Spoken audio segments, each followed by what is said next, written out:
Cancer does not discriminate. It affects the lives of so many people, regardless of age, sex, religion, or race. In the United States, a new case of cancer is diagnosed every 30 seconds. It's something that has directly affected all of us in some form or fashion. So we got to fight back, and C3 is helping do just that. This year, in year 3, it's already raised close to over $33,000, which is amazing.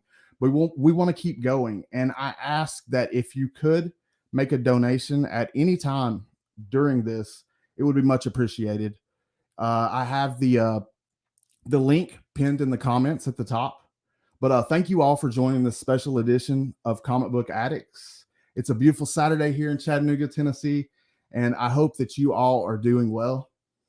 This event has been so much fun so far. I hope that you guys have had a chance to check out some of the shows and just have a good time with us and help do your part in fighting back against cancer, because it's just such a great thing.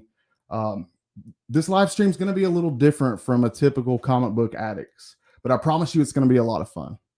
I'll be talking with this really cool award-nominated writer, really, really awesome guy. We will also be selling off some good stuff. I put together a couple of boxes if anyone is interested, and I was going to probably pause at probably halfway. I'll pause and tell you guys about the boxes that I put together just to raise a little bit extra and kind of do my part. But I put together one horror box and I put together just one regular box, probably worth closer to $100 in value. I was very generous when I put together these boxes because it's for cancer, right? It's all going directly to the American Cancer Society. So on top of taking donations and everything, I figured I would do that as well. So all you have to do is click the pinned link to donate. But anyways, let's see who we have in the chat with us. I hope you're all doing well today on this beautiful Saturday. We have Glitter and Duct Tape. What's going on? It says, thank you, everyone. Awesome effort. Thanks, Vaughn. Well, I appreciate you for coming out. I appreciate all of you guys for making an effort to help fight back. Las Crucius, what's going on, man? He says, hello from New Mexico. Hello, Las Crucius. I hope you're doing well. We have my homie Comics by the Bay, Matt, stopping by. He said, heck yeah, let's go. Let's go, Matt. Let's do it. I'm pumped and ready to go. I was super honored when Rob asked me to be a part of this. I think I sent Rob the link. I think he will be joining us also as well, hopefully. We got K-Pop in the building. She says, woo. I hope you're doing well, K-Pop. We got Nick's Kicks and Comics. What's going on, Nick? I hope that you're doing well, my brother. We have Charlotte. How are you, Charlotte? I hope that you were doing well today. She says, hey, y'all. Digger Jim, I hope that you are having a great day, my brother. Thank you for showing up, man. Let's see. Kenneth Bird. We got Kenneth Bird in the house, y'all. He says hello to everyone. I hope that you are doing well today. Let's see. Scrolling down through. Oh, it just jumped on me. Okay, we got Collecting with Durs. My homie Durs. He hit 2K last week. Congratulations on that. And thank you for showing up, man. Beckerman. Beckerman. My homie Beckerman. He says, hey, everyone. What's up, Scotty? What's going on, Beckerman? I hope you're doing well today, my brother. We got KBDM saying hello, everyone. Hey, man, I hope you're doing well today. We have Ryan, my homie from West Tennessee, Ryan Riley. He says, sorry, my Southern bro. Been gigging this weekend. 4 sweaty metal guys in a van, but I've been sharing and telling anyone and everyone all about C3 and this great cause. Love y'all. Well, I love you too, bro. And I hope that you're doing well today. And thank you. I appreciate that, man. It's the biggest supervillain, you know, like it's something that's touched everybody's life and affected all of us at some point. So we're fighting back. And C3, this is such a good thing, y'all. It's already raised over $33,000 so far. And we're only halfway through it. So this is just amazing. And I'm proud to be a part of it. Trev, the shipping guru, what is going on, brother? Oh, we got Rob in the back. I'll go ahead and bring Rob out. Everybody, Rob's Fat Stacks, one of the men behind the C3. What's going on, Rob? Sorry. I hope you're doing well. I'm doing well. I'm sorry that we didn't redirect directly here. We still had that issue where you never made it so I could redirect to your channel. So I was, so everyone's going to have to find you organically, but it's all right. Sorry, man. I thought I had everything straightened out. I apologize about that. It's all right. It worked. People will find you. They know the link. They have the link tree. I hope so. I hope I set everything else up correctly, though. Marcus, what's going on, man? I hope you're doing well. I enjoyed the show, Rob. It was great. OnlySlabs was awesome. Thank you. I'm looking forward to this. Yeah, me too. Let's have such a good guest tonight. Actually, let's see. Let's make sure we're not missing. Oh, we got Comic Man Andy just running through the chat, making sure we're not missing anybody really quick. Comic Man Andy, actually, I want to talk about that for just a second. He'll be coming up next. It's going to be at 6 p.m. His Laugh for Life. So everybody, after this is over, be sure to head over to Comic Man Andy on YouTube and check that out. He's going to make us all laugh. It's going to be a good time. He's a really funny guy, so I promise it's going to be a good one. Make sure we got, let's see, TM Nerdy. What's going on, Travis? I hope you're doing well.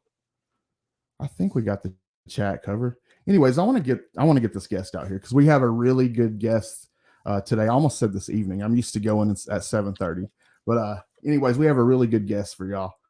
Our guest on today's comic book Addicts is a awesome, brilliant writer whose title Parallel on Source Point Press not only sold out multiple times, but also received 2 different Ringo Award nominations. His newest title, Jane American, is fantastic, an absolute must read. I read it this past week for the second time. But with all of his success that he's had, he's also faced many obstacles, including a bout with cancer. But anyways, here to talk to us about all of this and more, y'all help me welcome Jason Douglas to the live stream.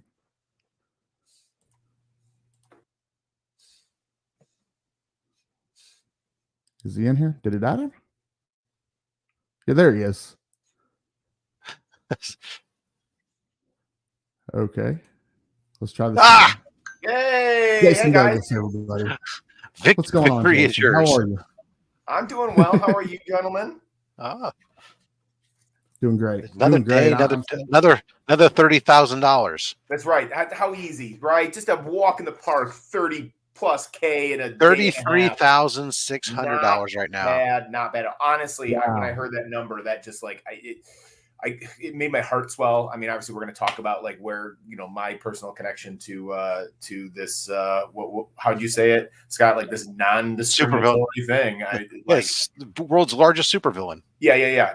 My heart swelled. I'm so proud to be here with you guys today, and so honored that you had me on. And good to talk to you again, Scott. And obviously, Rob, really good to see you again. This is going to be a lot of fun, and it's for not a good cause, but maybe one of the best causes. And it's absolutely my pleasure to be here. It's a cause we'd be happy if we can eliminate with this with this effort, and we'll find something new for next year. That's fine. Nobody will cry. Right. Yeah, absolutely not. Yeah, and I thought I should mention that it is pinned in the comments where you need to go to make donations. So at any time, if you guys want to make a donation, it is much appreciated, helping us in this fight against cancer. But anyways, Jason. Sorry, Rob, go ahead. I was going to say, so we do have stuff that we'll be doing today. Stuff to you and I forgot to sync up ahead of time. I'm sorry. Were donations going onto a wheel or something that was going, or how are you doing stuff? Or should I just shut up and be quiet and you'll explain all at the right time? Honestly, I had put together a couple boxes that I was going to sell myself. Well, we have the 10 copies of, and then we have the copies of the books. But that's what I have planned, honestly. I don't know. I didn't know if you just gonna do buy it nows on them. That's fine. Yeah, basically. I All mean, right, that's fair. or what would be the best way to do it? You No, think? that's fine. We haven't prepped anything. We're not going to figure it out right now. We'll just bin it. If we get down, if there's a great demand, we'll figure it out. Okay. All right, sounds good. Well, anyways, Jason, explain to anyone Sorry. at home who may not be familiar who you are. Well, my name is Jason Douglas, and I am on the show for two main reasons. And that is because I have published a few comic books, and I have much later in the game than some people get started, followed a dream and followed through on a dream, and written some books and gotten them out there in the world. And there's been some success, as you mentioned, about them, some Ringo nominations, some sellouts, some successful Kickstarters, and then obviously kind of in the middle of a rather nasty bout of colon cancer and all the ups and downs that go with that, which I'm sure we'll talk about today. But as a lot of people in indie comics, it is what I do on the side and in the cracks and in the little bits of time that some people believe they still have called free time. I don't really know the definition of that anymore. That's left me behind. But I'm a full-time public school teacher as well, right, for the last 24 years, and father of three, and life is a busy whirlwind of insanity at all times. And getting like a colon cancer diagnosis and trying to put cool comics out in the world doesn't make it any less busy. No. That's awesome, man. It sounds like you're very busy. I appreciate you being able to be here with us. It's awesome. I recently read your title, Parallel, which I have right here next to me. Awesome book. Yeah. Killer book. I enjoyed it. It was really good. Was this your first venture into writing comics? Yeah, absolutely. Lifelong dream, right? Something that was kind of on the back burner of my brain probably since I was 12 years old, a little fanboy in the making, like in the early 90s. And yet, kind of like one of the themes in the book, it's much easier to do nothing than to do something. It's very easy to defer your dreams and set things aside. And literal decades went by, right? Little pieces of it fell into place over the years where even a few years before I started writing it, the comic book wrapping paper, the dark sci-fi twisted tale of it, the concept of a parallel you reaching out and offering you a second chance, that was even brainstormed with a buddy of mine. And that still wasn't enough to get me off my butt to sit down and write, my first comic script. Again, kind of illustrating how much easier it is to do nothing than to do something, right? To follow that dream. Setting it aside is just an easier thing to do. And then one day it clicked because I was having this conversation with a former student of mine who was kind of in that quarter life crisis that Landon goes through in the book of, oh my God, that dream that I thought was so forever when I was like 21, 22, when your whole life is in front of you, you close your eyes, you make a decision, you set aside your dreams, and suddenly 8-10 years have gone by and you're like, oh, I guess it's too late. And it was having this conversation actually with a former student that it kind of just clicked for me. And I decided it was time. And I took a summer, in between school years where normally I write a new one-act play for the drama clubs that I run. And I was like, no, this one's for me. And I sat down and wrote the first half of the script, kind of blissfully ignorant of how hard that would be or what it actually took. I just kind of said, hey, let's just do this because, why not? And wrote the first half of it that summer. And then the next steps followed after that. Did you grow up a fan of comics, or was it something that you just? Oh you got my God! Yes. I mean, before we went on air, and I've done this with Rob before. I mean, you're lucky to get me on topic to start because all I'm going to do is drool over the back walls that you guys have got rocking back there. Especially Rob's. Yeah, I tell you what, I came to it late. I don't think I really got started as like a hardcore fan until I was about like 12. I was not that 8, 9, 10-year-old reader of comics. And I blame my parents for that. My parents were not cool people. And what that meant was, and with no older siblings, and I didn't have that dude down the street who's like, this is what you need to do. I found the music that I ended up loving, the movies I ended up loving, the comics, the baseball cards. It all happened a little bit later because there wasn't that older person kind of saying, check this out at a much more formative age. So I came to everything kind of on my own. But once I was there, pure high functioning OCD obsession, right? Of of basically the same kind of reader and collector I am today. I mean, I did take that obligatory like 9-year hiatus from comics, like late teens into my 20s, where I kind of moved on, but came back into the shops and have been nuts ever since. But like that, I'm kind of like the perfect split down the middle of like reader.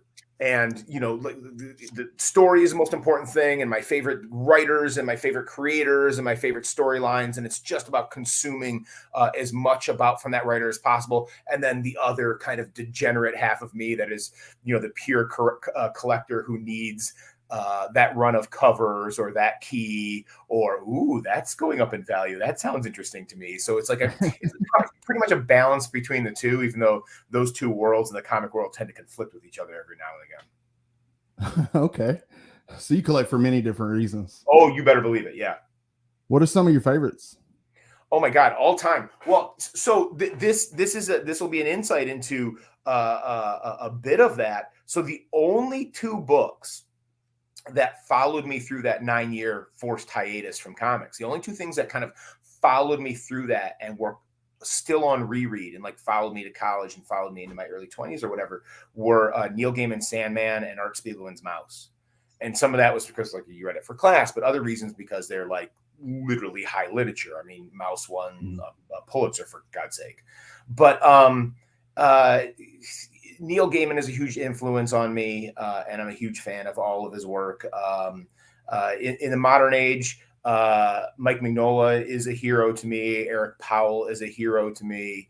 And I read everything that they produce, and Jeff Lemire and Scott Snyder. And I have, because when I'm a fan of something, I have this awful habit of like I am the worst person to do like a top 5 or a top 10 list of anything. You give me movies, books, comics, music, and I will cheat my way to cramming 20 to 25 into a top 5 list. I will find my way to do that. So like you are entering dangerous waters by saying, who are your favorites? Because we could literally fill our hour and a half by me like going back to those shelves, or like, look out, I'm going to go downstairs and pull up, and then we'll just list names for an hour and a half of all of my favorite creators, artists, and writers.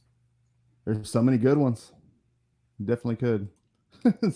Well, when you had this amazing idea for the series, right? Going back to Parallel, how did you go about making it a reality? What was the process like? Bizarre. I mean, it's like it's easily explainable, and yet it's so atypical that it's not necessarily, one, it wasn't how comics are made in the 21st century. 2, it didn't come from a place of knowledge. It just came from this idea that it was time to do this. And so I think I mentioned earlier, like there was like this blissful ignorance and this irrational confidence, because I had been writing these 1-act plays for school, and a couple of those got published.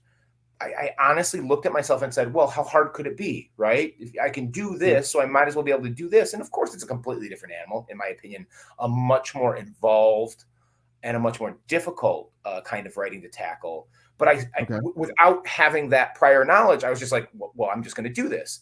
But like, I'm nothing if not methodical, right? Like you teach kids every single day, you can't go in there without a plan; they'll eat you alive. And so, I did my due diligence. I found a template online that I thought, fit what I wanted to do as best as I could, so I could have that structural thing. And we're not talking about a story idea there. We're literally talking about something where you literally know how many times you hit indent before you put the character's name there, before you put a colon for this, before you center this piece of text, whether it be a sound effect or a bit of dialogue or a thought balloon or a word balloon or some, stage direction. So like I had that in front of me, but then like the process came down to, you've got this story to tell. And what I discovered was, just sitting down to write it, it's like, it is one of the most complicated thought process things to write a comic script, because you're balancing literally dozens of different things at once. Okay. It is not like sitting down and writing prose. It's not even like sitting down and writing like stage direction for a play or a teleplay where there's more moving parts, but you are literally balancing balancing narration, you're balancing dialogue, you're balancing page layout, you're balancing page like panel size and how that changes the pace of the story. You've got to make a decision about showing something on a facing page or a page turn, because that changes the impact of what it is. It's literally dozens and dozens and dozens of things that you're kind of having to keep in mind at once.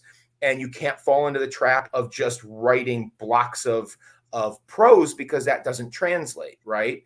And how much of that goes into the direction towards the artist or whatever, or how much of it needs to just the art creates itself, and how much of that needs to actually be on the page. There's a temptation. And I think this is why, all props to some of the greatest comics ever made from the 1950s, EC comics. But like EC comics are, for as wonderful as they are, and as much as I love them, they are hilarious to read, because it's literally triple overkill, where you have a panel that shows what's happening. And then there's dialogue from the characters on the page telling you exactly what you're seeing.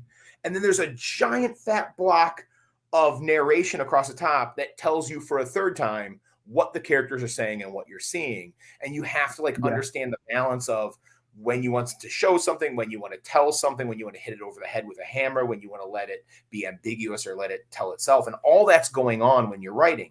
Now, I'm discovering that as I'm writing, but there was no plan. There was no, as I'm writing the first half of Parallel, there was nothing where I was like, oh, okay, so this is going to become a real thing at some point. It was literally that creative itch, that creative burn, where now is the time. It was the thing I had to do. And so I sat down and wrote the first half. Now, everything that came afterwards, as soon as the publisher's involved, I mean, that's a whole different story. But that first half, man, was just, I have to do this right now. Figuring out how to do it. Yeah. Well, it deals with some pretty heavy subject matter. Can you explain a little bit about what this book is all about without giving out the whole story? Yeah. Oh, absolutely. So Parallel is, as I mentioned, it's a dark sci-fi twisted tale. And now that I'm several projects in and have even, more kind of stuff on the burner, I'm pretty much sure that I have discovered that my comic book writing philosophy, for lack of a better word, is that I like to take my comic fandom and my fanboy nature and combine that with the heavy, sometimes heavier, thematic things that I really want to get across. So what you get is sometimes some pretty important themes, some pretty heavy themes, hopefully very universal themes, things that I think are important to say for whatever my motivation is, wrapped in that comic book wrapping paper that is accessible to, fans of genre or fans of comics in general. So Parallel is the comic book wrapping paper, is a dark sci-fi twisted tale, kind of in the vein of like an episode of Black Mirror or Twilight Zone. Begs the question of you, the reader, what price would you pay for a second chance at all the dreams you thought you left behind forever?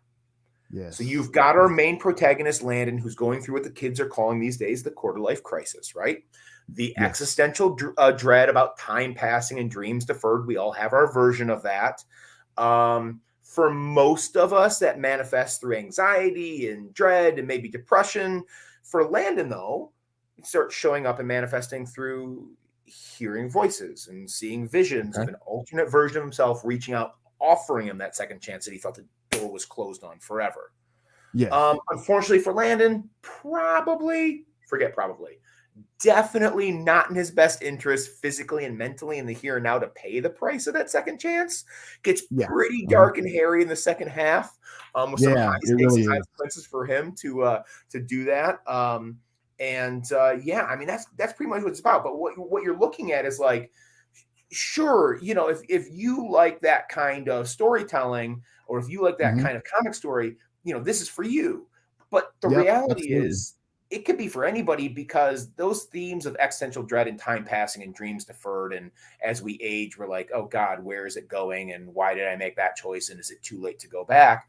That's pretty darn universal. And one of the things that I discovered in the long process of this book being out there and the first pressing of it selling out through SourcePoint, and then the Ringo nominations and the award show, and then the special edition, which is out there in the world right now with all that bonus material in the back. One of the things that I discovered, a lot of feedback I got, is like that theme, that feeling that most of us go through some version of in our life. The irony is it's very isolating. It feels very isolating to be in that mental spot by yourself. And Yes, yet the reality is everybody you know is either going through their own version of it right then or has at some point.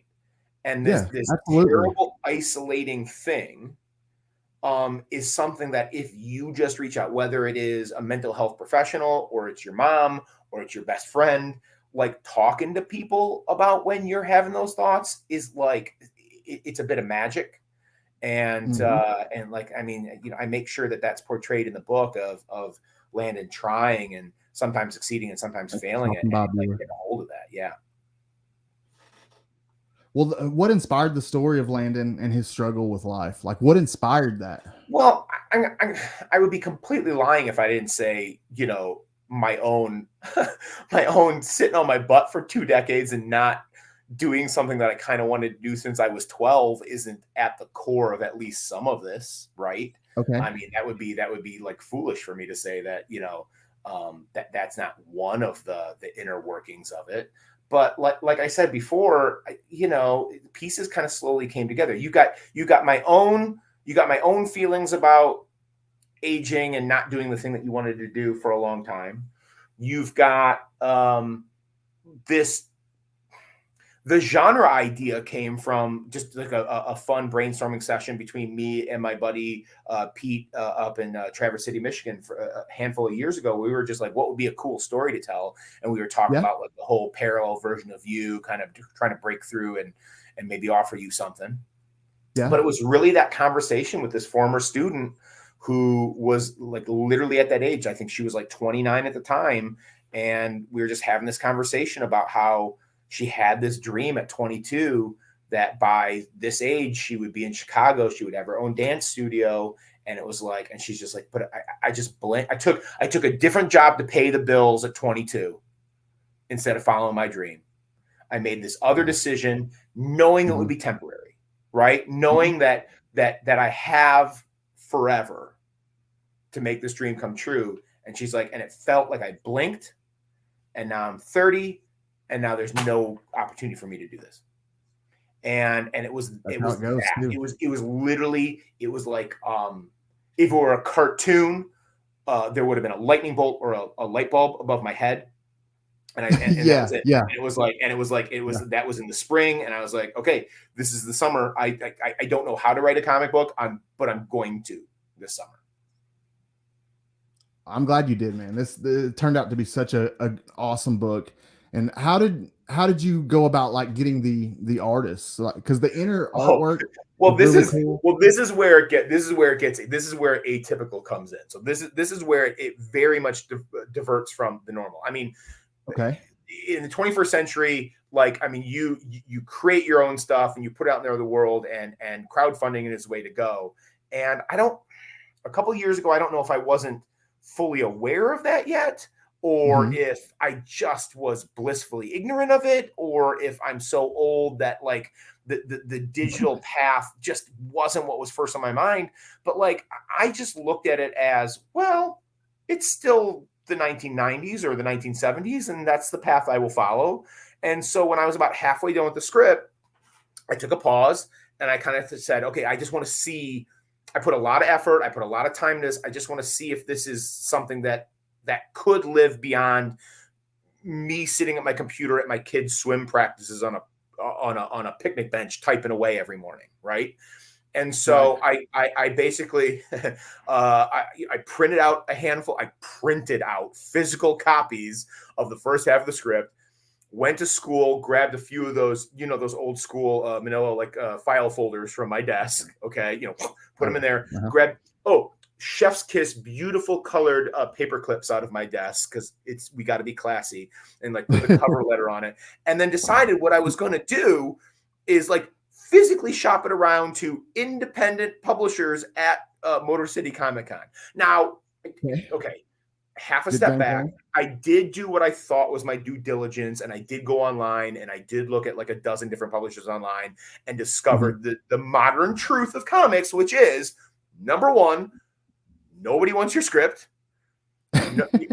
Nobody wants your unsolicited work. Number two, those companies that would accept your unsolicited work definitely don't want a script. They want art, maybe a pitch. So like there was no, I mean, it was another one of those situations, guys, where I probably in that moment could have said, oh, well, I guess that's it. But like that blissful ignorance again, that irrational confidence, I said, well, no, I guess I'll just go physically and hand it to people because that's the way this gets done. And so I like went to Motor City Comic Con and I had like a dozen different indie publishers that were there and had a table or a booth or whatever. Then that I was like, well, I'm gonna just go from one to one and see how this goes. Never having done it before with my little antiquated packets there. And I walked up to Source Point Press first because there's the first one I saw. It was the biggest and the boldest. I walked right up to this wonderfully red-bearded gentleman who just happened to be the president and editor-in-chief at the time of Source Point Press, Travis McIntyre. And I just started pitching him like that's what you were supposed to do. Did not pick up on any of the social cues he was giving me, which were mostly like, you're insane. What are you doing? Stop talking to me. This is not how this is done.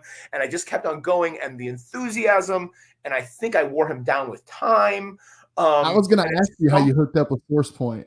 Yeah, dude. I mean, just because I didn't know better. And eventually he like stops me and he goes, I'll give you a deal if you shut up. Almost. Rob, you're so close. He was like, listen, stop talking. This is really weird. Either you're doing this on purpose or you're insane and you think it's 1970, but I like the way you're doing. Like, I like the cut of your jib was his actual quote. And he said, I'm going to take this. Your enthusiasm is infectious. I'm going to go back to the hotel tonight. I'm going to read it. You come back and talk to me tomorrow. And I was like, well, okay, I guess hooray, right? And I came back, talked to him, and he said, okay, this works. We can make this. I really like it. Here's the deal. Again, I don't know anything. So he's like, here's what's going to happen. It is not single issues as you originally foresaw it. It is a big fat one shot.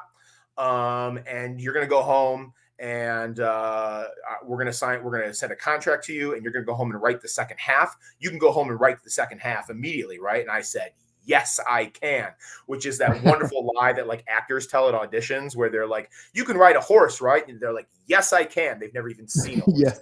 And I just go, yes. And basically, so I signed a contract. And again, this is not how comics are made. This is not how comics are made in the 21st century. They basically, he knew extrasensory detail, or because we talked about it, he knew that I have no idea what I'm doing.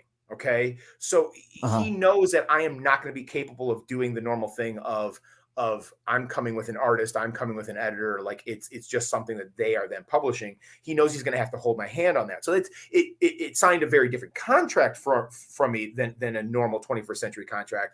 But SourcePoint completely took care of finding the artist, finding the editor, and helping me through that process. And so I'm very thankful that it happened that way. And then it gets published. Again, this is not the way comics are made anymore. And I got the experience of basically how those are with my second project. But I used to stress, and I was told too much, how lucky I was in this process. And I don't want to say I'm not, but like I was told by a lot of indie creators that I need to shut up with the luck word, because it does somewhat undervalue my own efforts and certainly the efforts of everybody else involved in producing a comic, right? Luck actually has a lot less to do with producing indie comics than the blood, sweat, and tears and effort of everybody behind one of them, including the people who read them and buy them. But I do feel very lucky that circumstances were what they were to lead it to that point, because it's just not how it happens these days.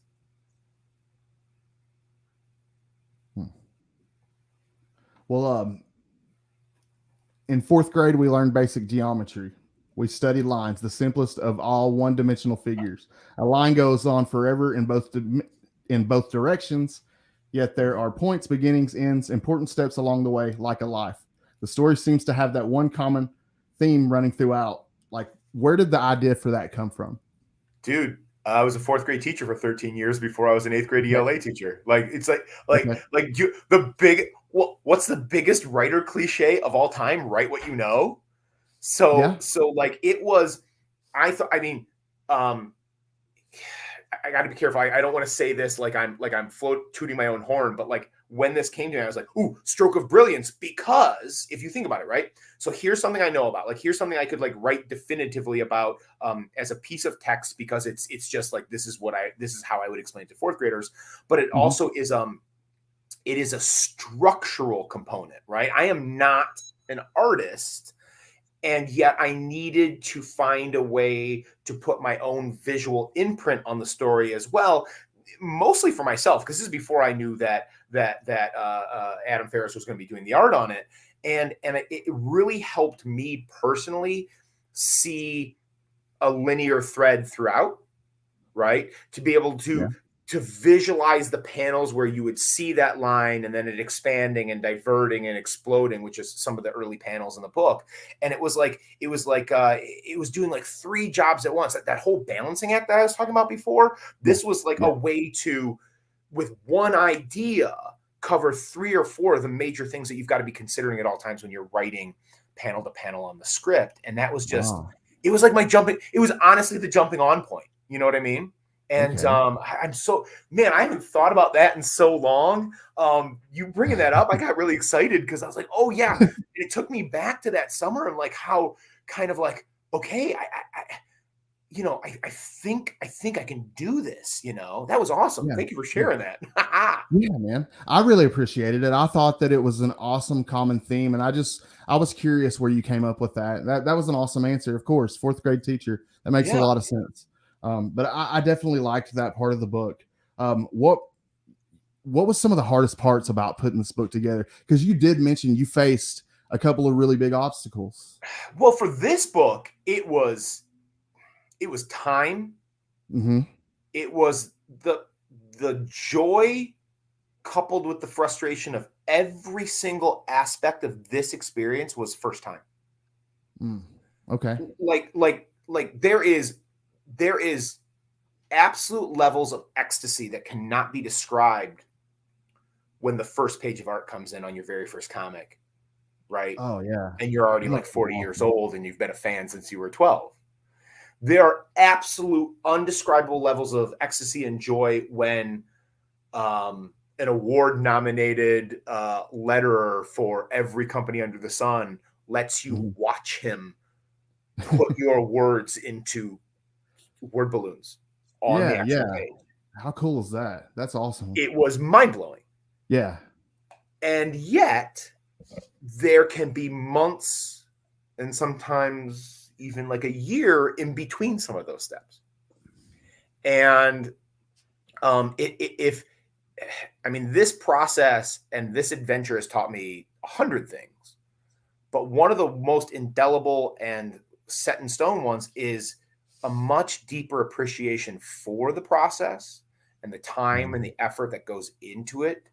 That even if I sit down and read a floppy 22 pager from even like one of the big two these days, it's not that thing like, that thing that people say about like when you work at a restaurant or something and you see how the sausage is made, it kind of like puts you off of it. And it's like I can't eat those fries anymore because I saw the lady's hand go into it, and it's like, it's not that. It's literally a higher level of appreciation for how the sausage is made now. And so like even in a floppy that in the past I would have cruised through in 15 minutes tops and been ready to move on to the next one. There's like this higher level and this deeper seeing what went behind it. And seeing the decisions like on a page at a much more micro level that actually makes me appreciate it even more. But like that time. Oh, I'll tell you this really quick. So, all right. So when you write plays, and if you are lucky enough to get them published, it is a very different publishing system than any other type of written material in the world. And it's because one of the reasons why they take so few each year, there's like 4 major play publishers that go to all the local theaters and go to all the schools and blah, blah, blah, blah, blah.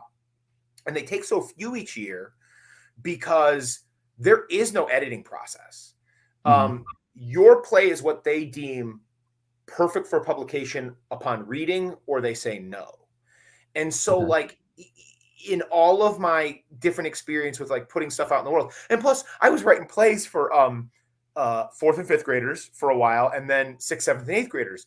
You know, I'm not getting a lot of 7th graders coming at me saying, listen, I don't think this line works. And even if they did, I'd be like, all right, shut up, I'm in charge. And so what happened with Parallel was I dealt with an editor for the first time in my life. And any writer will tell you that, like, you know, it's the same with like a director who's got to cut scenes, right? And you know, so like my first set of notes from the great Bob Sally, who's a much more talented writer than I am on Parallel, my first set of notes from him as my editor, I got so precious and so offended. I literally called my buddy Dougie, my best pal Dougie since 5th grade, who also serves as like my attorney on permanent retainer. And he like went over the contract before I signed it, whatever. I was like, awesome. Dougie, they're asking me to cut this scene and they're asking me to change this line. You get me out of this contract right now. Like literally I was going to give up on my dream because how dare somebody tell me? And then of course, every note that Bob gave was correct. Made the story better, made the story tighter, made the story more readable. But that was like an obstacle. It was the first time I dealt with that. And like, it blew me away, you know? So like that first time that 6 months went by before something happened, that first time that I got that set of notes. The first time I'm about to be in previews, right? I'm about to be in Previews magazine for the first time. Something I grew up with, right? It's that's awesome. In comic shops. Big accomplishment. Ooh, it's going to be my name and everything. So the way Previews works is before the physical copy comes out, right? Hit shops. It's like available online to order. It's like a week before, something like that. Okay. And my buddy, this retailer here in Southeastern Michigan, Ryan calls me up and he goes, I think it's on the website, but it's really hard to find. And I'm like, why? He's like, well, you need to go look for yourself. So I go to the website and I can't find the book. And the reason was they misspelled my name and they misspelled the book. So you literally couldn't find this thing that I've been waiting for decades to go out there. Like it was about to like fall apart before my eyes because of typos. You know, and then Josh Werner over at SourcePoint, who is the sweetest human alive, and yet a fierce pit bull of an attack person if you need him on your side. Took care of that problem in about 20 minutes of a phone call and an email and a text, and it went out into the world. But like every single step along the way, you know, get back to your original question a half an hour later, sorry, it's like it was all hard and it was all beautiful and it all took forever and I wouldn't trade a minute of it, and yet it was excruciating at times and it was wonderful at times. Yeah. Well, I want to before we go any farther, I wanted to show off some stuff that I'm hoping to sell on my own as a way of kind of doing my own thing and donating in my own way for Comics Curing Cancer. I put together a couple of stacks, some really cool stuff. And hold on, I'll show you guys. I got a horror stack. I mean, it's a nice fat stack of horror books. And it almost hurt me to put together this stuff, but I wanted to do it for cancer. There's some amazing stuff. I promise you guys, in these 2 stacks that I have, it's probably closer to $100 in value. There is this one stack right here. There's a 1 in 25 ASM #1. There's J. Scott Campbell. There's Todd McFarlane. There's foils, really good foils. Greg Capullo, Arthur Adams, Jim Lee. There is a convention exclusive foil that you're probably not going to find anywhere else. All in just this one stack. Donate $50. If you want to claim this, $50 to Comics with Cancer. just type in claim and it's all yours. Just I'll have to check and make sure, you know, that everything's legit and that you actually donated. But in the horror pile, I got this awesome poster first off, and it's signed by Brian Polito and Jason Burrows. There's Friday the 13th. There is a whole Texas Chainsaw Massacre miniseries.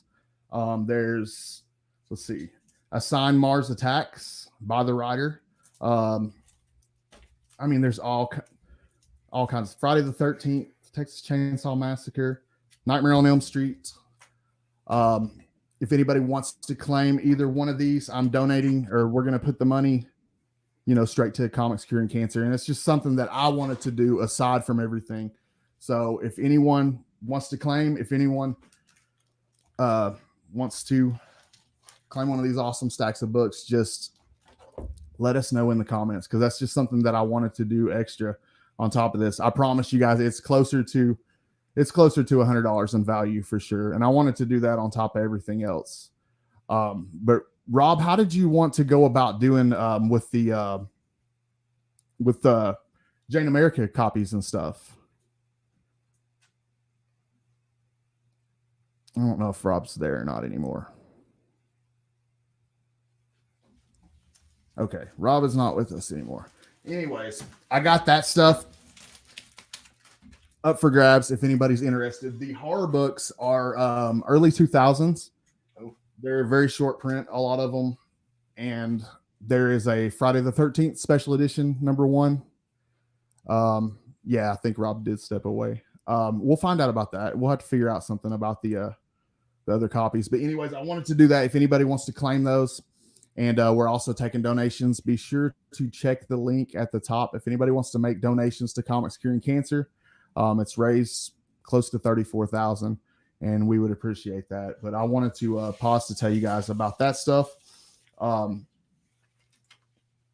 anyways, let's see.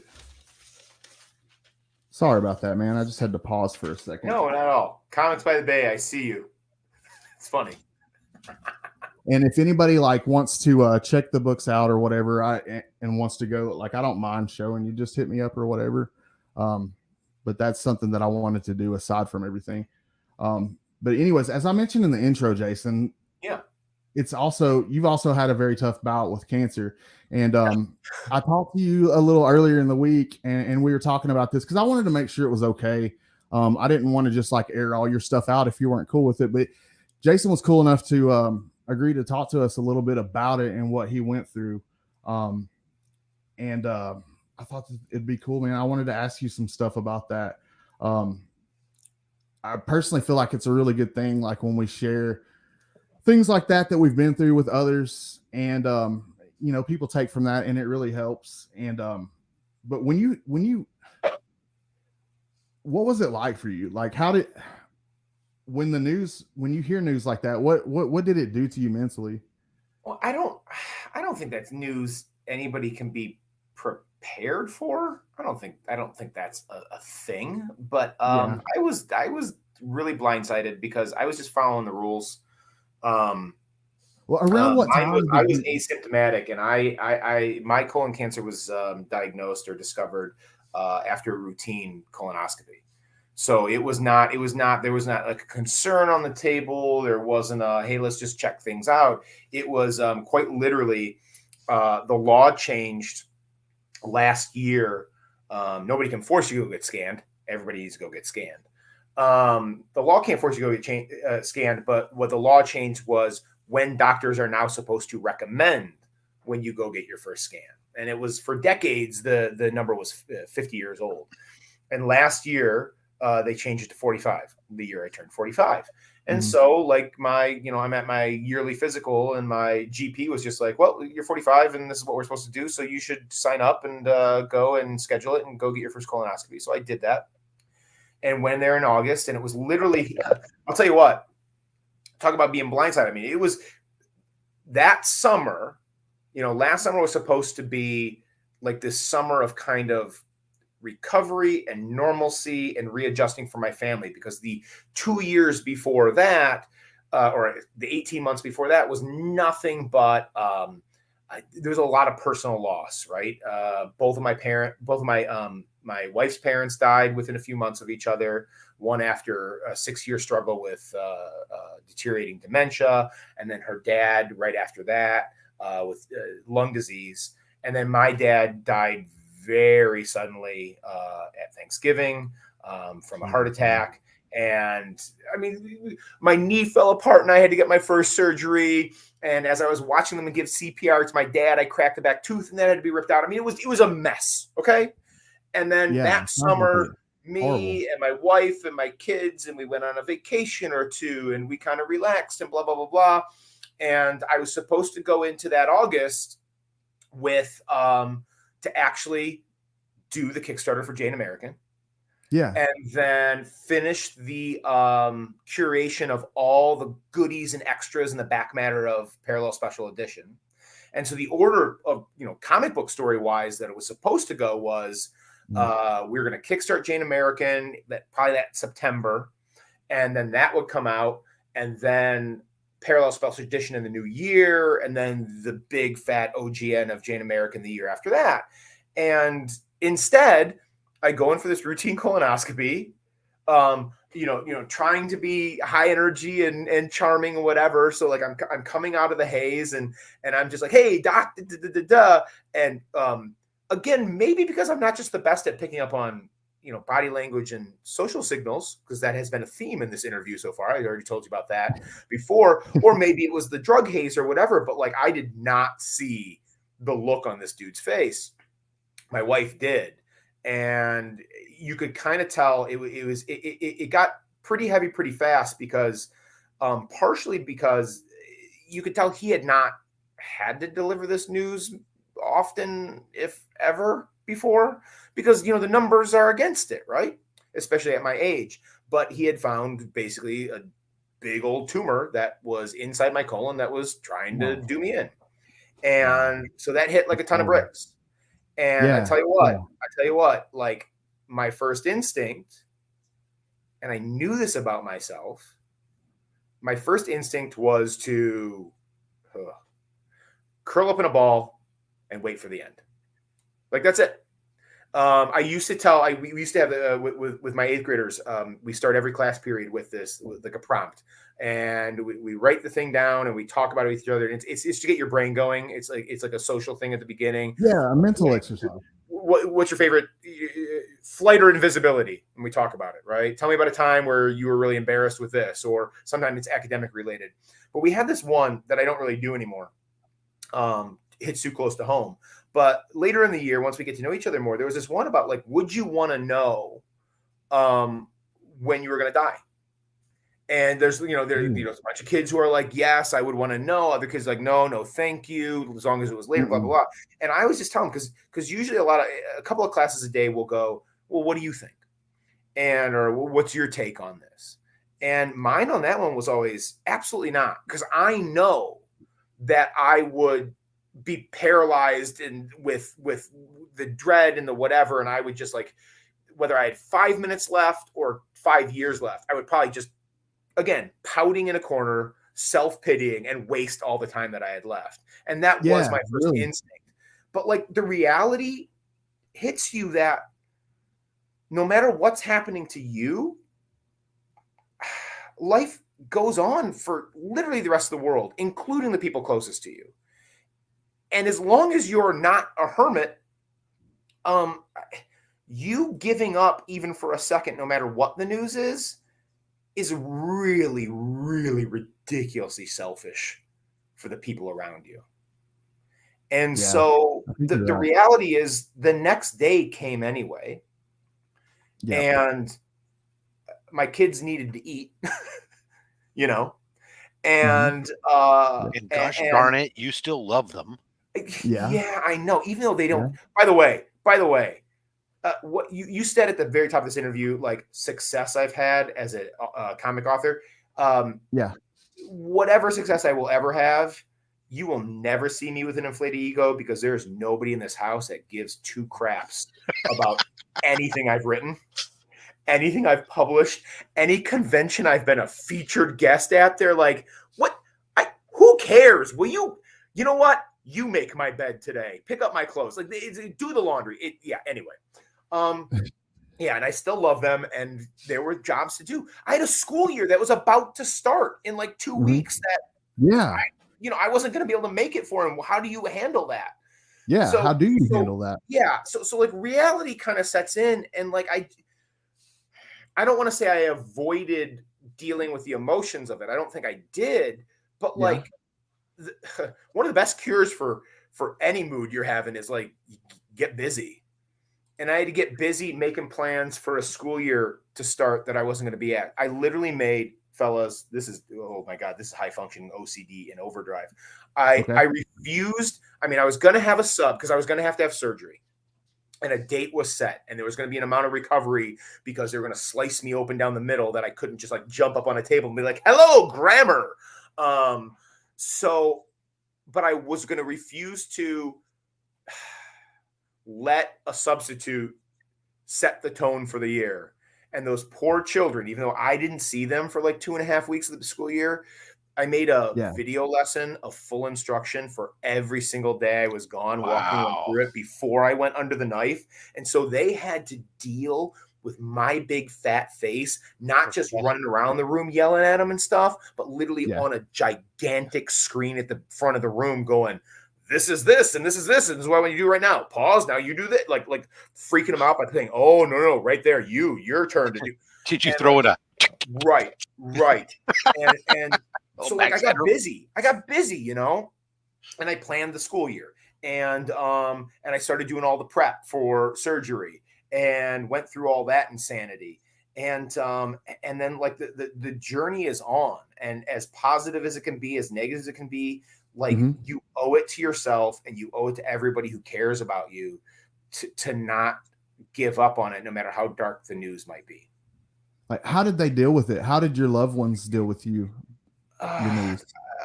Not great. I mean, if you think about it, this is like it was like a hammer blow on top of us as a family getting knocked down for almost 2 years at that point.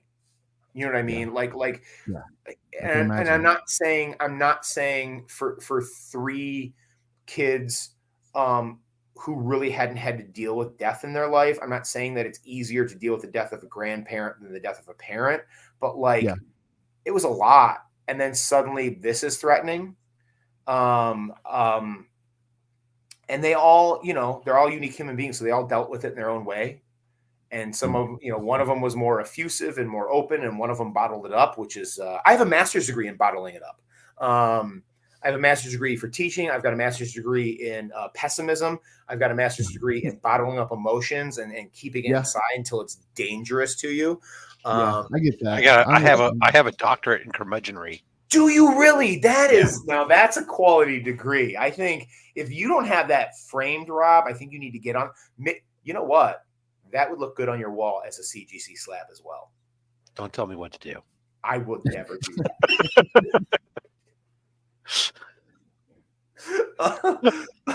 Yeah, man, they were. It was rough. It was hard, and then you can't, a moment of self-pity, a moment of whatever. That's not fair. That's not fair to a kid. Right. And I'm not talking about like walking around like nothing's happening.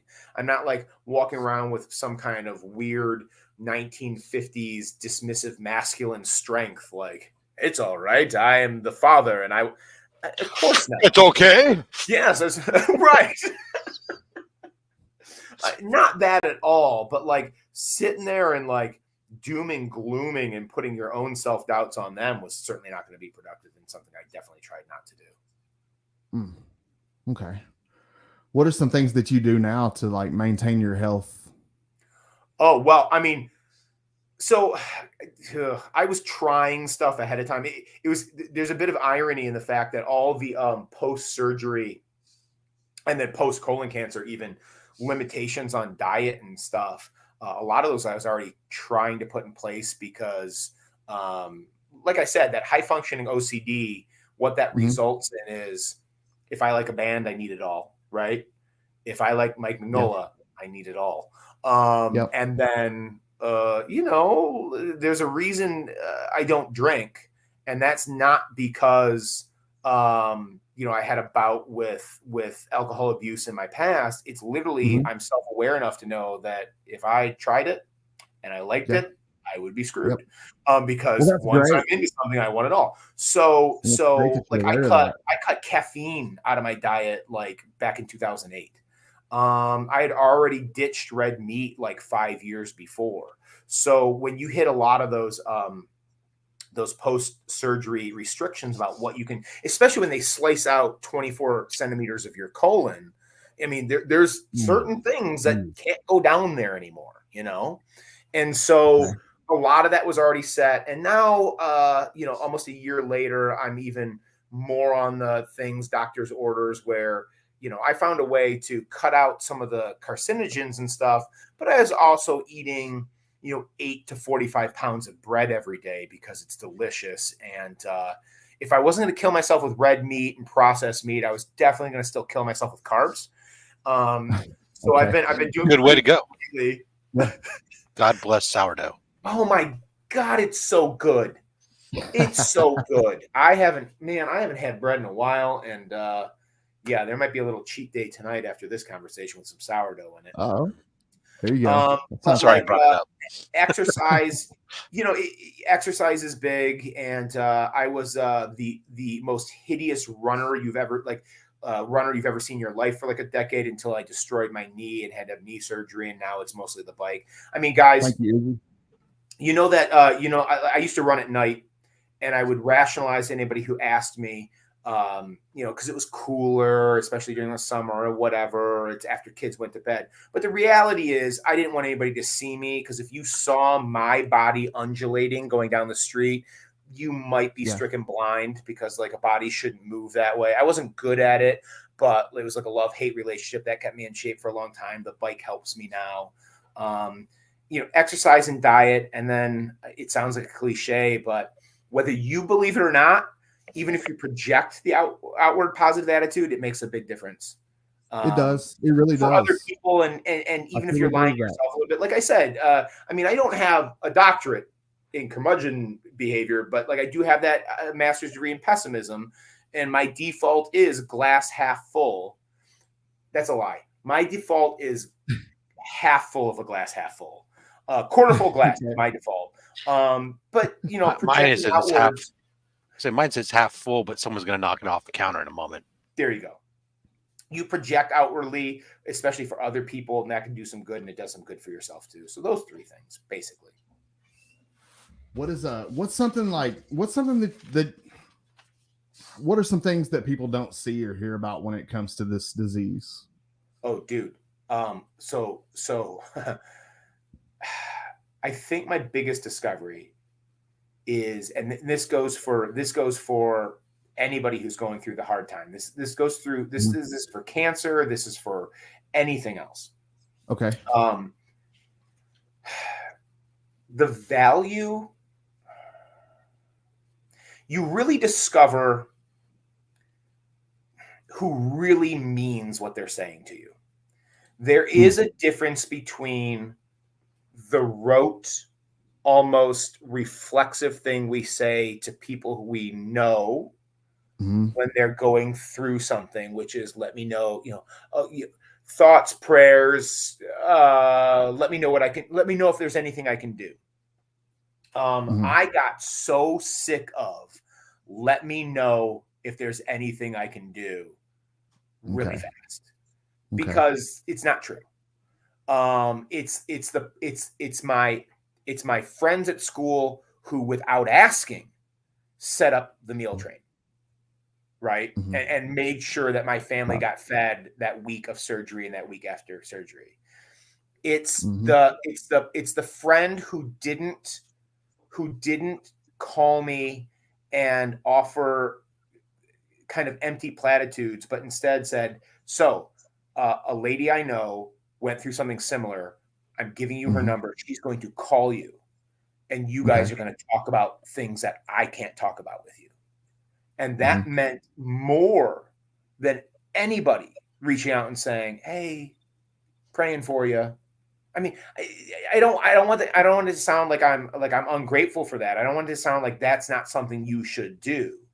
Right. But I just discovered that the most helpful things in the world were people who just did it and didn't wait for you to ask for the help.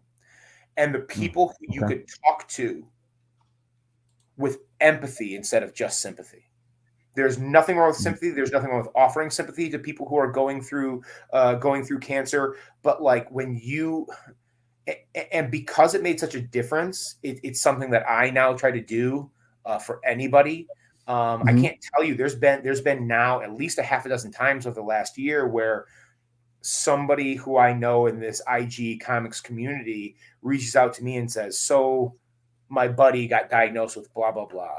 Would you talk to him?" Not somebody I know, but like knowing how much that meant to me to be able to have a conversation with somebody about this stuff. There are things you can't talk about. Check that. There are things that you cannot relate to your closest loved ones if they haven't experienced some version of it themselves, right? There's a conversation you can't have with your spouse on the same level that you can have with a stranger who knows what it's like to have a colostomy bag, who knows what it's like to wake up in the middle of the night and have an empty feeling in you that you can only have when death is a quarter step away. And that's like this, it's like this beautiful, invaluable thing that I discovered in this process that meant so much to me that like I will make time for those people who I can return that favor to and put them at the top of all of my priority lists, like going forward, because it was a bit of magic, honestly. Yeah, that's awesome, man. Where are you at today with it? So, dude, the most pain in the butt pain in the butt. Sorry, not a pun that I intended. Literally, I've got what's remaining of my colon is stapled to my butt. And I did not mean to make that pun. A gigantic roller coaster of uncertainty. So, since April, when one of the routine post-surgery and post everything is pretty good news scans picked up a new growth on the outside of my colon, it's been this back and forth roller coaster that, as I reflect now, almost a year out of the original, or a little more than a year out of the original diagnosis, is kind of like harder in some ways than the actual time where there was a definitive big old tumor that was trying to kill me from the inside out. Because when that's diagnosed, they set a surgery date, right? And you've got a prep schedule, and you go in there and they cut it out and they test it, and they test to see if you got clean margins, and they test all the lymph nodes around there to see if they got all that, and those have results.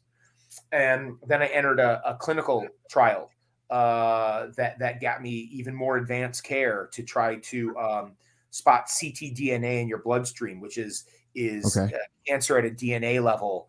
That doesn't mean, like, if you've got ctDNA in your bloodstream, that doesn't mean you have cancer right then, but it means you will, because eventually it will grab onto something and metastasize and create a new tumor somewhere else, probably somewhere less operable. So I'm in this clinical trial for that, which means I was getting blood work drawn and scans more often than even the standard of care when they cut a tumor out and you got clean margins, which I did, and clean lymph nodes, which I did, which is about as good news as you can get. Awesome. And then I get my first ctDNA test back, and I'm good to go on that. Yep. And everything is looking wonderful, and you're basically just kind of cautiously being tested for 5 years, hoping, right? And then in April of this year, they find this new growth outside of my colon. And it's maybe scar tissue, but it looks a little weird and the location is tricky. And thus we want to do some more tests. So you're back to this kind of uncertainty thing. And then it's literally since then till now, it's this up and down roller coaster of this test shows alarming things. Like they did a thing called a PET scan, which is kind of the newest of the MRI, CT, X-ray kind of tests to take a look inside. It's very much like Back to the Future. Because you go into this room and there's a a case that looks just like the radioactive cases that the plutonium's in Back to the Future. It's got like the thing on the top as well. It's like right in the back of that VW bus or whatever, or where the Dr. Brown's got. And you flip over the lid, and there's literally vials that are like kind of glowy and weird looking, and they inject you with this irradiated glucose, like a sugar base, because cancer loves sugar. And you have to sit really still as it courses out your body. And then basically they do a scan that, you know, it won't attach to dead tissue, which is what scar tissue would be. But if something lights up, it basically almost, it says that there's cancer there in that spot or some kind of nasty infection, which are the two things they were worried about.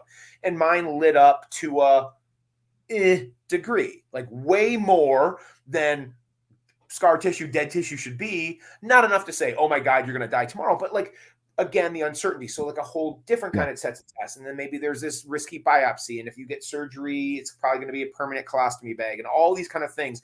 And then the next test shows something. Oh, well, maybe it's not as bad. And the next one. So what I've been doing since April is quite literally this roller coaster that, in my opinion, has been in most ways more difficult and more stressful and more numbing than that original shock, followed by a definitive surgery with definitive deadlines and results.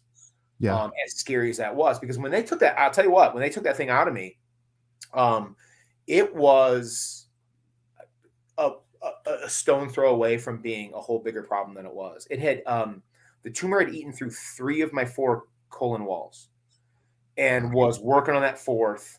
And I remember, it kind of hits you. Everything hits you in retrospect, right? Like something happens and you flash back to a conversation you had or something you heard, and it like melts your brain, right? The coincidence of it all. So you know, the reality is, I mean, the first one that really hits me is the reality is I'm not here talking to you guys right now had I not just gone in for that routine exam, right? Remember, it was asymptomatic. I was being a teacher rule follower with my doctor and said, well, of course I will go and get knocked out and let them poke up with some cameras in my butt because you told me that was the right thing to do. Of course. And that's what saved my life the first time, because like I said, this thing had already eaten through 3 of the 4 colon walls. And then I did my due diligence. My wife and I did at the beginning. We went and we visited a couple different hospitals, a couple different doctors, a couple different systems. And I was at one, which has a really, really, really high reputation here in Michigan, but it's going to go unnamed because I'm not going to badmouth healthcare providers.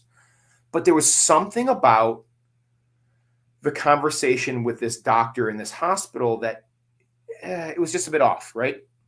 And it was because in one breath, this doctor looked at me and said, well, the fact that your blood work was clean the year before suggests that this is an aggressive tumor and it grew really fast. But as medical professionals, we do not think of cancer in days and weeks. We think about it in months and years. And because they were a big hospital, they were going to be able to get me in for surgery about a month after this meeting. And my other hospital, who I had met with 2 days before, were literally going to get me in 4 days after this meeting I was in. And I was going to be under the knife on Tuesday of like this Thursday, Friday of a week that I was in. And I went with that one. And when they took it out, like I said, it was working on busting through that 4th wall. And then you're automatically at stage 3, stage 4, because it's out in the open. And you're talking about automatic chemo and automatic radiation because it's everywhere.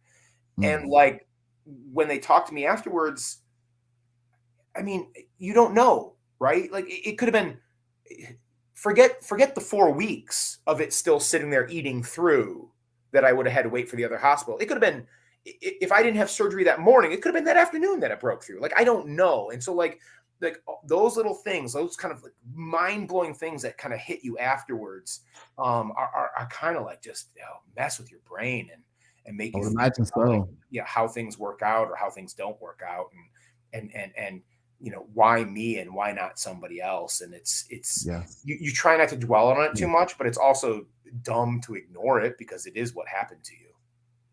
But you're making it though. I mean, and I'm certainly trying. You're doing well, right? And you have this other awesome title that I did want to talk about. Let's talk about Jane American, man. Okay. Tell us a little bit about this story, because this is an awesome story. Here they are. All right. So this is okay. So this is exactly the same as what we talked about before, and then also completely different, right? Walking contradiction. It is my writing philosophy. We are talking about much bigger, heavier universal themes, but wrapped in something that, if you're a comic book fan, you recognize this, you love this. I'm going to be very careful how I say this because I don't want to give anything away. Okay. But we are talking about a well-loved comic genre. Let's call it ordinary people, extraordinary abilities. Yes, without naming the elephant in the room. But it is wrapped in the themes of self-worth, gender, identity, you becoming who you are, the thing that we all go through. The way I would tease this story is Jane, the protagonist, her life is kind of filled with more than enough responsibility for a young girl coming of age in wartime, small town America. Family tragedy, though, has kind of changed her. There's that in unbelievable ways that are probably better left hidden in a world that isn't used to that kind of person who can do things. And there's these economic hardships, especially post-war, that kind of present Jane with a choice. She can stay safe, she can stay hidden, or she can embrace who she really is and what she's really capable of for the sake of everyone around her that she loves. And what we've got here is now a completely funded through Kickstarter, 21st Century Comics, I finally learned, 32-page one-shot, full-color comic book introducing us to Jane's world and exploring those themes of identity and gender and self-worth in small-town societal norms in post-World War II America. There's hints of beloved stories like Superman for All Seasons and like Archie 1941 in here. And the promise that I make all readers of the Jane American one-shot is it'll probably break your heart.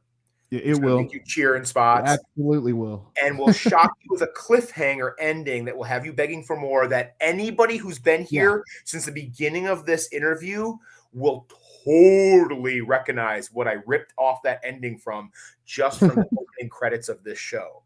The opening credits of the show, I was backstage, and I'm like back here go, ooh, because there's a certain movie reference in the very late 70s that your opening credits, the Cancer credits, were an homage to, that the last splash page panel of this book is a scene from that very same movie when Jane kind of reveals who she truly is. So like people checking this out and watching this now, watching this later, I'm like, oh my God, there's a connection that people are going to love.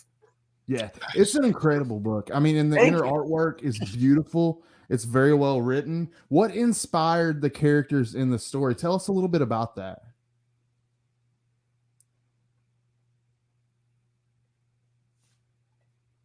Okay, we got frozen there, so you're going to have to repeat your question for me. I'm sorry. I was just asking what inspired the characters in the story. So, okay. If this is just as personal as Parallel, except it's not necessarily my neurosis that kind of is one of the catalysts behind it. This is inspired by and named after my late grandmother, who fought against, not entirely successfully, being put in that same box of societal expectations and norms in post-World War II America. There's family names throughout this book. My now late grandfather, her high school sweetheart, is named in it. Their parents are all names of characters in the book. And it's also set in real life historical Plymouth, Michigan, which is where I grew up and where my grandparents came during and after the war. It's exhaustively researched.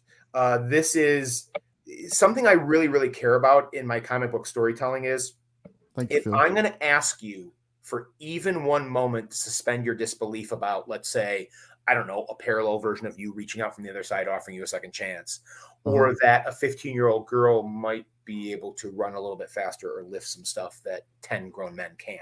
If I'm going to ask you to do that, I want everything else in the book to be not something that can take you out of it. So like in Parallel, when you hear the medical lingo, like when Landon gets run over by that truck in the beginning, Yeah. Spoilers. And he's in the hospital and he's in the back of the ambulance. Like that, like I went to my cousin, the doctor from Boston, and I was like, okay, I need to know exactly what they would say for this situation and this thing. When he is in the psychiatrist's office, like I called up our psychologist friend and said, okay, what are the meds that he would be prescribed? What would you say to him in this spot? When they're interacting with the detective in there. Like I went to my friend, the police officer who I went to college with, and like I wanted all that to be real. And the same things here. So like, for example, wall wire, which is one of the main settings of this book and is really one of the main settings of the OGN that we're working on right now to follow this, is a real place in Plymouth, Michigan that had like a war contract during the war. So we're talking Southeast Michigan here, guys, right? Representing right here, Detroit bad boys. Yeah. And all the car companies, right? All those factories that were making Fords and Chevys are all making bombers and tanks. And all the surrounding factories in Southeast Michigan are making component parts and other things that are needed. And Wall Wire is this factory in downtown Plymouth that during the war, they got a contract to make these things called Marston mats. And if you don't know that, if you're a history nerd at all like me, you know what they are. These are the long sheets of stamped sheet metal that were turned into the temporary runways in Europe and the Pacific, right? So like you didn't have to capture a runway. You could just build one after you cleared a little bit of land and you could have a bomber or a fighter take off right from that. Cool. And Wall Wire was making those. It got converted to this thing. My great-grandfather actually worked in it during those war years, building these mats. And I, not only just naming it and having it set there.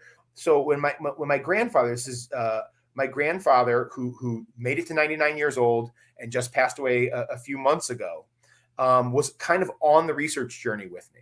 And it was an adventure. It was basically the last big adventure that he and I got to have together. Oh, man, that's awesome. He knew his father-in-law worked at the factory. He knew where it was. He still lived right down the road from it. And we found it. We looked up and found the current owner. And we have him meet us outside. And we got to take a tour of this factory literally 5 days before they tore it apart and segmented it into like modern office buildings. And so it was stripped down to its studs. Yeah. Exactly what it looked like in 1942, 43, 44, and 45. Wow. And so I got video footage and I got photographs and so like when you see the inside of Wall Wire in the book and especially the further scenes in the OGN, you're not looking at something that came out of like my artist's mind. You're looking at a photo reference of a place that really exists that did this historically during the war, right? Wow. Okay. That's awesome. I want when you see this character's truck. Yeah. I mean, you know that thing, when the thing that you're a nerd about or the thing that you know about it and you see it in the movie, you see it on TV, you see it in the comic and you're like, nope, I'm out. Nope. 2 years too early. Nope. When they drop that track into the movie and the character's jamming out to that Stone song that came out 4 years after the movie takes place, and you're like, nope, sorry, I'm out. Nope. When I see a Pacific Bell payphone in a Philadelphia airport, fellas, it's why I do not. It's why I don't watch teacher-based television shows because you're never going to get it right. The thing that you know everything about. So like this thing is exhaustively researched, like every single thing. And to the point where, and this is how much I nerded out about it, like when you're looking at appliances and equipment in the book, like the Johnson family is not rich, right? They're not exceptionally wealthy. So like, even though the scene you're looking at is 1946 or like there's a scene in 1943 flashback scene, when you see the stuff in their kitchen, it's stuff from the 30s.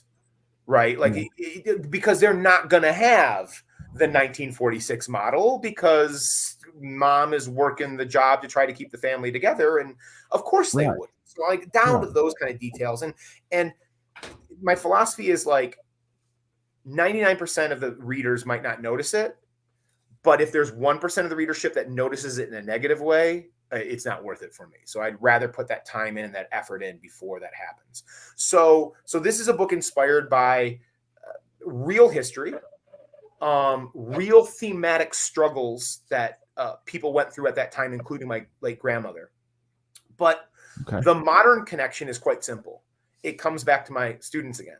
And this book is dedicated to every single kid who's walked through my classroom the last 24 years, who even in the 21st century is still struggling with those same questions of identity and self-worth and feeling comfortable to embrace who they really are when a peer, or worse, a family member, or maybe worst of all, society in general tells you you can't be that because we said no.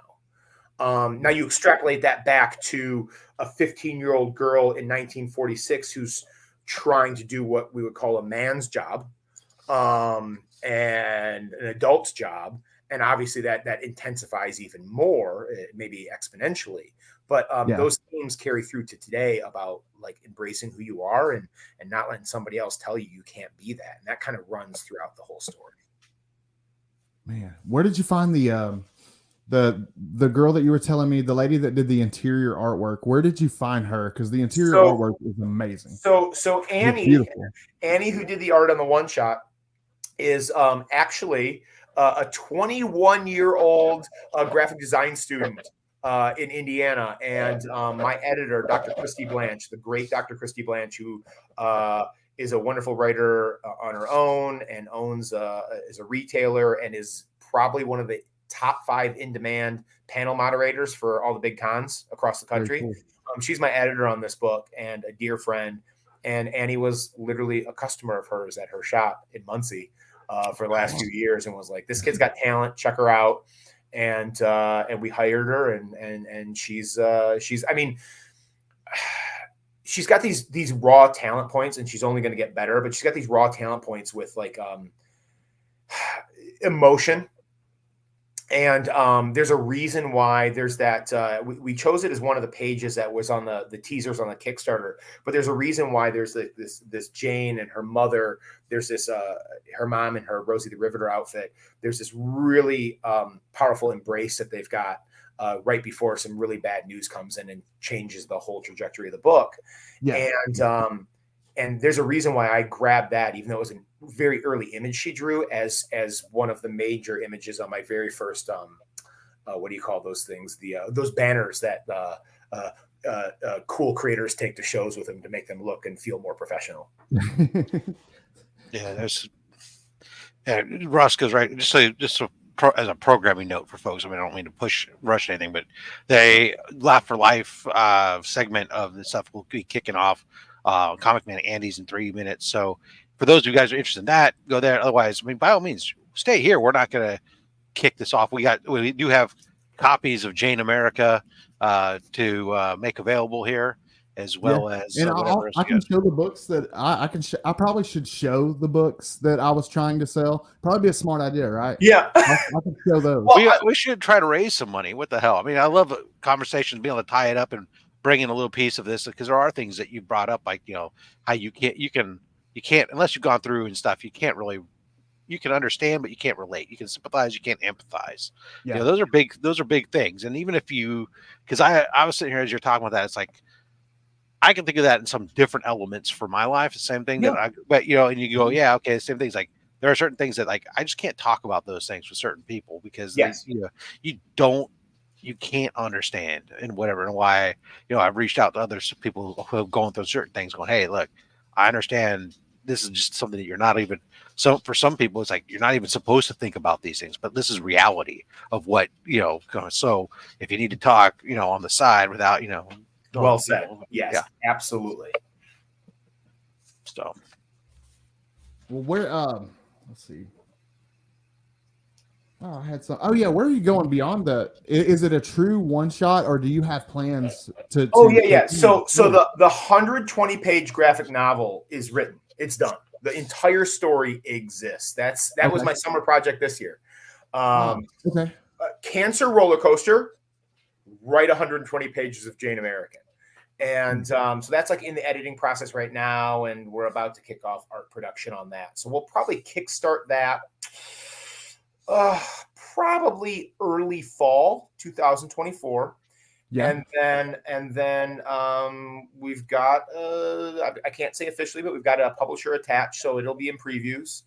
And Sweet. then the Very cool. lifelong dream, I'll tell you this, I'll say this right here. The lifelong dream is because of the nature of the story and because of this is something my long-term dream is that this is in libraries and in secondary schools as well as out there in the world for any age. It's something that I'm going to, and I have no idea how successful this will be, but I want to take it to Scholastic. I want to take it to one of those publishers. So it's like it's something because the themes here I think are important for young people who are struggling to find their identity to put in front of them. And that's not like a self-aggrandizing thing. That's just like, I've been a teacher for 24 years and I'm raising 3 teenagers right now. Like it's still a struggle. And when you find that thing, I don't care if it's through you talk to somebody, through you find a friend, or you read that comic book that changes your life. And so many changed mine.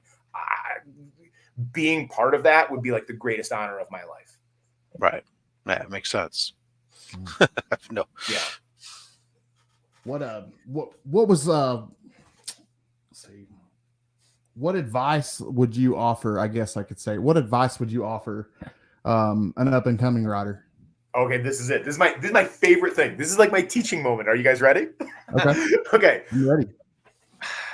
I'm going to tell you my version of what Neil Gaiman told me 15 years ago. Long before I was a creator, but I was at an event. I was a 4th grade teacher at the time. His daughter at the time was in 4th grade. My kids were listening to Coraline by candlelight on CD at the end of the year as a treat every year. And they wrote to him and he wrote back and we connected. And I got like 45 minutes of one of my heroes' time, just he and I in a corner of this place talking. And what he told me and what I've been telling everybody ever since, once I got on this side of the table, was the way you make your art, the way you follow your dream, the way you make your comic or host your show is by doing it. Yeah. And that sounds trite and it sounds short, but it's not. You literally have to make your thing. Because once you make it, it now exists in the world and nobody can take that away from you. Now, what I can't promise you is what comes next, right? I can't promise you if it's good. I can't promise you if it goes anywhere. But what I can absolutely promise you is that if you don't do it, nothing will happen. Absolutely guaranteed that if you don't make your thing, if you don't write your thing, if you don't produce your thing, if you don't follow that dream, absolutely guaranteed 100%, nothing will happen. And so you make it, and then it exists, and now it has potential, right? And then you make it better, and then you try, and then you fail, and then you try again. But if you don't take the first step, the hardest step, nothing will happen. Yeah. Okay. Yeah, they're kicking off Laugh for Life. Absolutely. Okay. Well, that's good. I mean, hey, yeah. So, I want everybody to go over and support that too. But like this is amazing, and you guys are incredible, and I'm so happy to be a part of this. And I want people to grab copies of Jane because we're giving away, and some of them are signed, and my dumb they're in gold. It looks good. Yeah, though. yeah. So so here's what happened. So I know Jason through Gary, and I got Parallel. Matter of fact, we as far as we know, I own the only triple signed, slabbed 9.8 copy of Parallel. That's it. That's right awesome. there. Yeah. So so I guess if I ever decide to get rid of it, I have to give it to Jason. Just like I have a buddy of mine. Well, that's a different story. Anyways, so I was doing this. I got on a quick Kickstarter, and then I did. You had already gotten most of the way there, and you were getting ready to do a stretch goal. Yeah. And you had an LCS pack that was 10 PC plus the special versions. Yeah. So I've kept the special versions in my PC, and I've got the 10 copies of these. And Jason reaches out to me. He goes, "Hey, you single-handedly put us over our stretch goal. Really appreciate blah, blah, blah." And I said, "Yeah, well, that's all right. Because you're going to sign the books because they're going for Comics Curing Cancer." And he goes, "All right, no problem. Done." Let me make a note. Yeah. Hell yeah. And sure enough, so they came. So now I've gone ahead and I think Jason, he shipped them in Mylar, but I think Jason could only find Golden Age Mylar because they were also. So I've pulled them all out. These all been meticulously repackaged. Go ahead and make them big for a second here. In 2 mil, ultra crystal clear. So these are, look at that. They've got the signed book right there. Each one of these also comes with, and I'm not going to hold it up close enough to read because I don't want to spoil anything. But each one has the Western Union telegram, which so when you get to the point in the book, you can read the telegram that's being read in the book. Yeah. Also meticulously researched. There is no fiction in what you're going to read on that Western Union telegram. Yeah. That's what it would sound like under a certain circumstance. Right. I'm really excited that you're that you're putting these out in the world. So that's the Malia Elwert cover, and she is a rising star in the comics world, but maybe more impressively, I snagged her for this exclusive Kickstarter cover right in between her jobs as an animator for DreamWorks Studios and now an animator for Disney Studios. So right in that little window between, I was like, please do this cover, and she did. So that's a piece of art right there for you. Right. So I have 5 copies that are signed. 5 copies. And then I have 5 copies that aren't signed. So what we do first for the 5 copies signed, we'll do these first. Yes. So if you want, I'm going to take the first 5 people. They're at $40 a piece. First 5 people that want a copy of that, go ahead and hit claim in the chat. As I see it on my side, I'll log it down, and you can get the signed copy. If you don't want a signed copy, or it's fine. You can just hold on a second. I'll do the other 5 in a moment. But and it's a beautiful book. It will make you cry. You are going to cry. It is a great read. It is a beautifully written book. And this was available only through the Kickstarter. They're done. They're gone. That's it. So when it goes on to be another award-winning book that goes on through multiple printings and everything else, and you're dusting this off, you're going to be king. So anyways, $40 on that if you want one of those. And if you want the regular unsigned, just claim it and put 25 after it. These will be $25. Of course, this is going to the Comics Curing Cancer, so you'll make your payment to the Comics Curing Cancer donation. You've heard the story on how cancer has affected it. Now you have a writer who's a connection to it. Everything else, a fantabulous story. Everything else there. Go ahead and hit us up on that. And if we're talking to empty air because everybody's gone elsewhere, then watching this on the rewind, ping us up, and we'll take care of you on there. Yeah. Clearly not very good at selling on my part. I tried to prepare as good as I could. I was not prepared on that part, and I apologize, Rob. Hey, you know what? We'll put them up on Sunday's auction, or we'll put them up on our Comics Curing Cancer Instagram site. Whatever. We'll move the books. It's not a problem. Yeah, of course. Gentlemen, I want to say thank you so much for having me on today. This was a great honor and a lot of fun. I can't believe it's just been an hour and a half just like that. I mean, I know I can talk, but good God, that went way too fast. Thank you very much for your time, and thank you very much for doing this. I like I said at the top, like it does my heart really, really good to know that we're out there and we're fighting the good fight. And man, every little bit helps, right? Every little bit helps supporting indie creators. Every little bit helps supporting kicking cancer's butt. And it meant a lot to me to be here with you today. Well, thank you for coming on and sharing your story.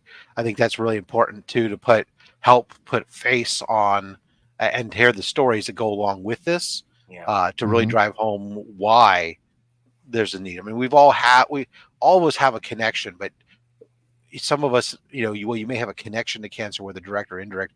A lot of it, maybe it's indirect, or you don't know the full stories or some of the stuff that goes on through there. So hearing those stories sometimes can make the difference. Yep, absolutely. Well, I appreciate everybody who came and checked it out today, and who's watching it later. And I appreciate you guys so much. This means a lot to me, and let's do some good. Well, we appreciate you, Jason. I thank you so much for spending the time with us and coming out and telling us about your story and your awesome books. I really genuinely appreciate you. Rob, thank you so much for doing this whole thing, man. I really appreciate you as well for giving me the opportunity to kind of dork it a little bit. But Yeah. I tried, and I appreciate the opportunity Oh, to be I'm involved. glad we can make it happen. Jason and I talked about trying to do this last year, and I couldn't get a person, but this year I knew I had the right person to do the interview. So again, my pleasure It entirely. was a pleasure, man. It was Thanks, so guys. much fun. Yeah. Everybody head All right. over to Comic Man Andy's channel right now, and have a good laugh with Laugh for Life. We'll see you guys Monday for Comic Book Addicts with Lady Fantastic. Later, y'all.